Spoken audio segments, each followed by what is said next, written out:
పెరుగుతున్న ఆదరణను జీర్ణించుకోలేక కాంగ్రెస్ తెలంగాణ సీఎం రాజ్యాంగ విరుద్ధమైన ప్రకటనలు చేస్తున్నారని ఎంపీ లక్ష్మణ్ మండిపడ్డారు. జీఎస్డీపీ విధానంలో నియోజకవర్గాల పెంపు అంటున్న రేవంత్ వ్యాఖ్యలు కాంగ్రెస్ పార్టీ విధానమా అని ప్రశ్నించారు.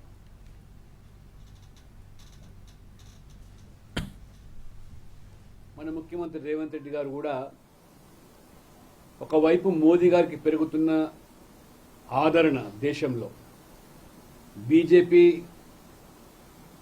పటిష్టంగా అన్ని ప్రాంతాల్లో ఒక రాజకీయ పార్టీగా ఎదగడం, దాన్ని జీర్ణించుకోలేక ఆ డీలిమిటేషన్ ప్రక్రియను మహిళా బిల్లు పట్ల వారు అవహేళన చేస్తూ రాజ్యాంగ విరుద్ధమైనటువంటి ప్రకటనలు చేస్తూ ఉన్నారు. నేను సూటిగా మన ముఖ్యమంత్రి రేవంత్ రెడ్డి గారిని నేను మీ ద్వారా అడగదలుచుకున్నాను. ఈ లోక్సభ నియోజకవర్గ పునర్విభజనలో వారు ఏదైతే జీఎస్డీపీ ప్రాతిపదికగా చేయాలని వారైతే కోరుతున్నారో ఇది కాంగ్రెస్ పార్టీ విధానమా స్పష్టం చేయాల్సిందిగా నేను రాహుల్ గాంధీ గారిని, మల్లికార్జున ఖర్గే గారిని నేను ప్రశ్నిస్తాను.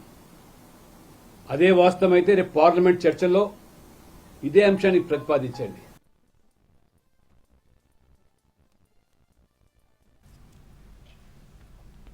చట్టసభల్లో మహిళలకు అవకాశాలు రాకుండా దెబ్బతీయడానికి రేవంత్ కుట్ర పన్నుతున్నారని లక్ష్మణ్ ఫైర్ అయ్యారు. ఎక్కువ సంఖ్యలో మహిళలు ఎంపీలు, ఎమ్మెల్యేలు కావద్దన్నది మీ ఆలోచన అని ప్రశ్నించారు.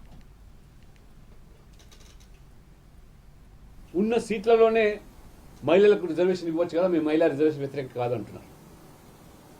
అంటే ఇవాళ నిజంగా మహిళలకు చట్టసభల్లో అవకాశాలను మీరు దాన్ని దెబ్బతీయడానికే కుట్ర పడుతున్నారు అడుగుతున్నారు. ఇవాళ పునర్విభజన ఆధారంగా సీట్లు పెరిగితే మహిళలకు కూడా 33% అంటే ఇప్పుడు 850 సీట్లు పెరిగితే 33% పెరిగితే ఎన్ని సీట్లు వస్తాయి మహిళలకు? దాదాపు 270 పైన. అంటే నువ్వేమంటున్నావు 543లో మాత్రమే 33 పరిమితం చేయమంటున్నావు. అంటే మహిళలు ఎక్కువ సంఖ్యలో ఎంపీలు, ఎమ్మెల్యేలు కావద్దనేనా మీ ఆలోచన?